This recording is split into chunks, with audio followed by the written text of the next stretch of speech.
Muito obrigado. É uma ótima oportunidade para nós todos conhecermos um pouquinho mais do nosso rio.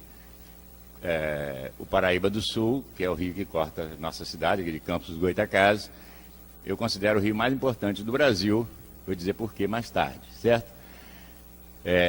Ele passa nasce em São Paulo, né, e vai até a Foz em São João da Barra.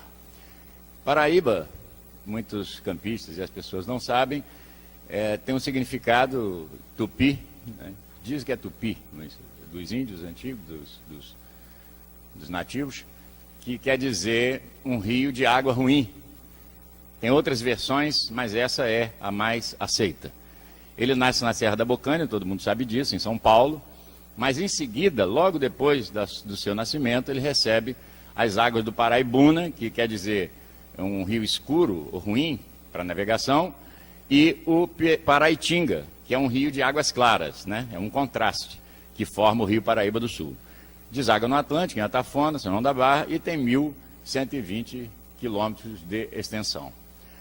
Ele é responsável direto pelo abastecimento d'água de 15 milhões de pessoas que vivem em 184 cidades do Rio, São Paulo e Minas. É uma quantidade enorme de pessoas que dependem desse rio. Sem o Paraíba, para se ter uma ideia, a capital do Rio de Janeiro não poderia ter mais de 500 mil habitantes, porque se o rio secar, e eu vou dizer isso no final, com essa transposição que estou querendo para São Paulo, não é? O Rio de Janeiro seria desertificado em pouco tempo, porque o rio não tem onde captar água fora do Paraíba. Inclusive a cidade de Campos também nem existiria sem o Paraíba, né? Aqui é uma foto da nascente do rio. Eles fizeram até um decreto, uma lei, né, marcando o dia, que é lá no município de Areias, em São Paulo. Ele nasce com um filete d'água. Pode observar que esse rio, majestoso para nós, né, é um filete d'água que ele nasce na Serra da Bocaina. Ele tem cerca de 56 mil quilômetros quadrados assim divididos. São Paulo, uma menor parte, o Rio de Janeiro, com a maior parte, e segundo, Minas.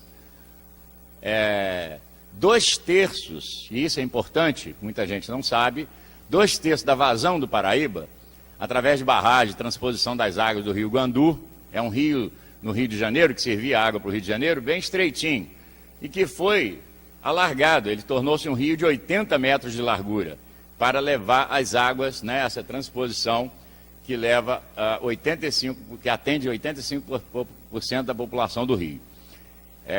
E o Rio tem hoje, está se disputando aí com a China, mas a maior estação de tratamento do mundo, que é a estação de Guandu, que foi alargada em 1968, ampliada em 1968.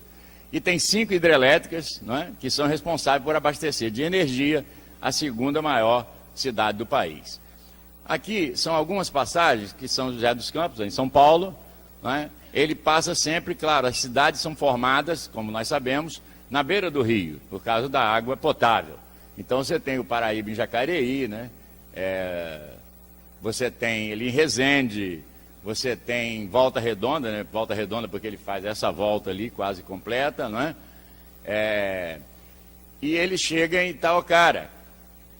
Aí o Rio de Janeiro já levou essas águas quase todas daqueles rios anteriores.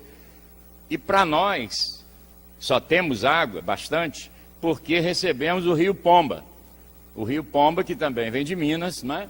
E ali ele mistura-se com Paraíba em Itaocara. E chega a Campos com essa densidade. As águas geralmente são barrentas, todo mundo sabe, né?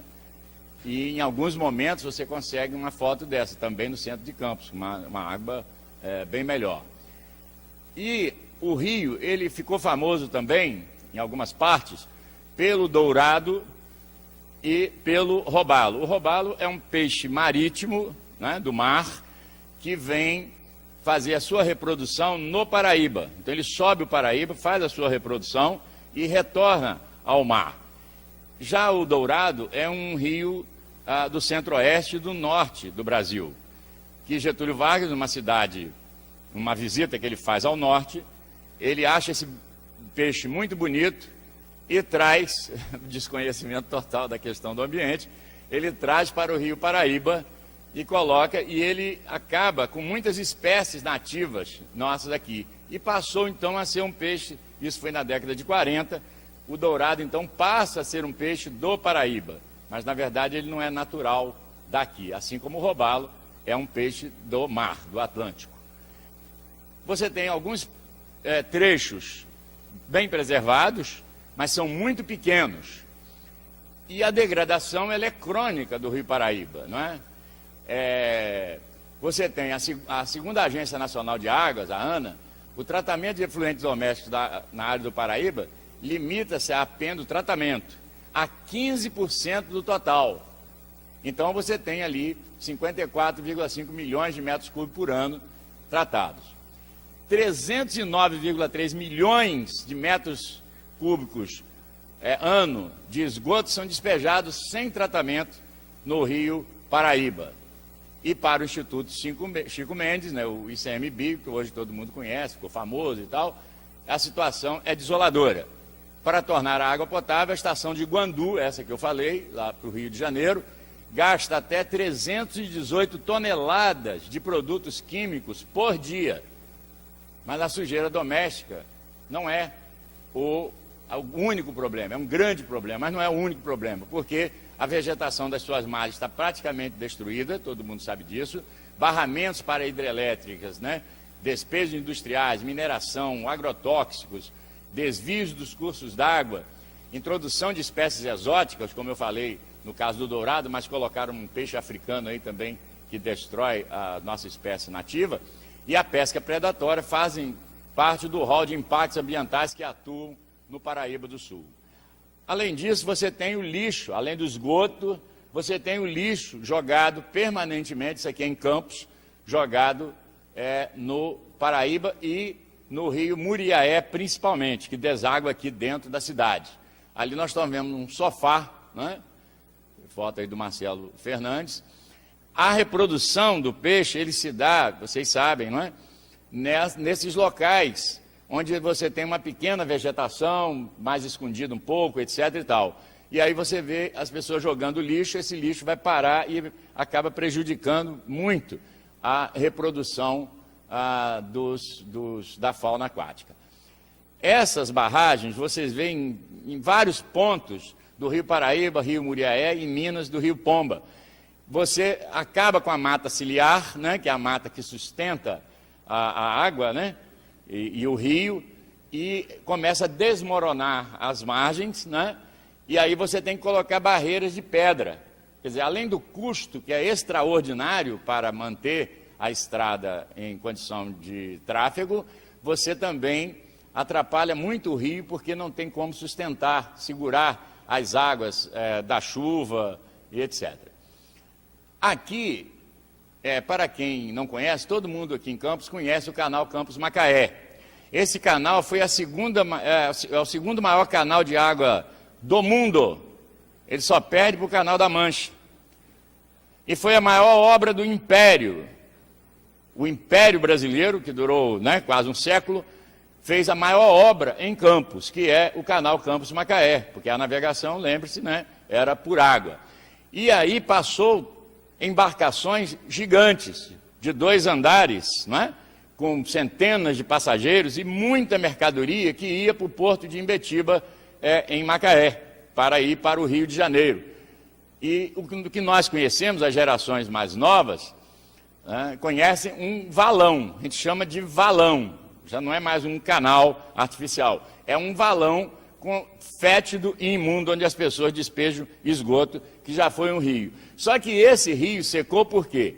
Ele depende do Paraíba. Se o Paraíba não tem água suficiente, as comportas, inclusive, estão enferrujadas, elas nem abrem mais, há muitos anos, porque não tem mais condição de abastecer o canal Campos Macaé. O Paraíba ele é responsável por cerca de 12 quilômetros no seu delta, né, na sua foz, para todas as lagoas que existiam na Baixada, parte das lagoas da Baixada, e o que nós conhecemos como São João da Barra. Depois ele foi ao seu leito principal, porque as águas vão diminuindo. Mas aqui em Campos nós temos a Lagoa do Campelo, muita gente não conhece, mas era uma lagoa belíssima, que ficou restrita a uma terça parte, porque isso aqui tudo era essa lagoa que vocês estão vendo à esquerda, isso aqui tudo era a lagoa que secou, porque quem abastece a lagoa é o rio Paraíba. Aqui nós temos a lagoa mais próxima do rio, então por ser muito próxima, ela ainda existe, que é a Lagoa do Vigário, que está com uma parte agora recuperada, essa parte aí porque está recuperada, mas na verdade serve de despejo de esgoto para grande parte dos moradores daquela área e fica perto do Hospital Geral de Guarulhos. Então ainda existe. Por que ela ainda existe? Porque ela está muito pertinho do Paraíba, a poucos metros do Paraíba. Aqui, que hoje é um loteamento, um bairro com muitas casas, era a Lagoa das Pedras, não é? Que fica no quilômetro 7, indo para a Vitória, da BR-101. Isso tudo era uma lagoa, uma grande lagoa, famosa, a Lagoa das Pedras, que secou, porque o rio não tem condição de abastecê-la. Esse canal de coqueiros, que a gente também hoje chama de valão, o canal de coqueiros, ele foi aberto para servir a baixada, toda a baixada campista. E foi nesse rio, antes era um rio, que eu aprendi a nadar. Eu moro perto do Valão de Coqueiros, morei a vida inteira ali, e aprendi a nadar num rio caudaloso, com criação enorme de capivaras e outra espécie da nossa fauna, que era abastecido pelo Paraíba, né? Há décadas, né? Ele é apenas um valão fétido e imundo, onde as pessoas jogam esgoto. Aqui é uma propaganda de jornal de vapores que circulava no Paraíba, quando tinha água. Esse aqui é um deles, o vapor Cachoeiro. Esse aí é o São Salvador. Vocês verem o tamanho de que circulava entre Macaé e Campos. E nós tínhamos uma companhia de navegação em São João da Barra, não é? Que fazia esses barcos, até para outros estados, porque o rio era caudaloso e servia de cargas e passageiros de São Fidélis a São João da Barra. Agora, o que a gente vê, isso aqui é pós-Campos um pouquinho, são bancos de areia permanentes, só no verão é que a gente não enxerga porque a água é mais forte, que para passar de barco pequeno já é difícil. Imaginem um vapor daquele, né? Não passa mais. Aqui nós temos, não estou conseguindo passar, a Foz, todo mundo conhece, de cima a gente não percebe muito bem, mas o Rio Paraíba entra aqui, nós temos a Ilha da Convivência e o Pontal. O Pontal já acabou, foram várias ruas, postos de gasolina, prédios enormes, mansões, casas menores, hotéis, que o mar derrubou. Por quê? Porque quando em 1968 as águas foram levadas em grande parte para o Rio de Janeiro, o rio perdeu sua força e aí o mar começou invadindo o rio, invadindo a parte, né, próxima ao Rio de Janeiro, que no caso é a Tafona, e está destruindo a Tafona. E a água salgada, a água salina, ela está indo a quilômetros de distância, chegando hoje próximo a Barcelos. Quem conhece Campos sabe que são vários quilômetros de distância que a água já chega a Barcelos, tendo que ser monitorada pela empresa de águas a cada 10 minutos para poder não captar a água salgada, porque vai prejudicar a população, vegetação, peixes e tal. Aí está dizendo apenas isso que eu disse. O mar avançou com a seca, dezenas de casas foram destruídas, a água salinizada impede a captação e tal. Em 1979, o governo cria áreas de proteção ambiental. Você demorou demais em relação aos outros países, não é? E é criado em 96 o Comitê da Bacia do Paraíba do Sul, que foi o primeiro do Brasil, justamente pela preocupação com o Paraíba. E em 2003, o imposto sobre a água, o uso da água, não existia, que são 2 centavos por cada 1.000 litros, e o recurso é investido na recuperação do rio. O ICMBio luta, né, para recuperar a fauna natural.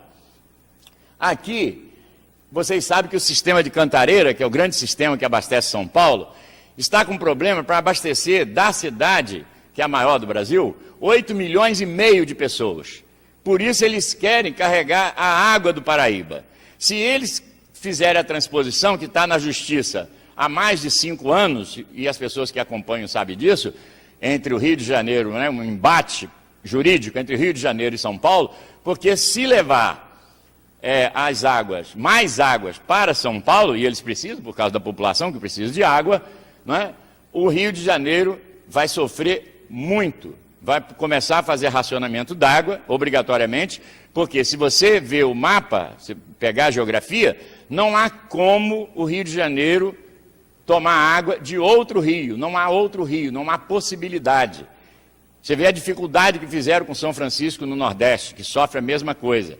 Fizeram, não é, a transposição e a dificuldade que tem algumas comunidades hoje, para trás, lá da Paraíba, junto com Recife, para conseguir água. Então você serve parte da população e vai desservir uma outra parte.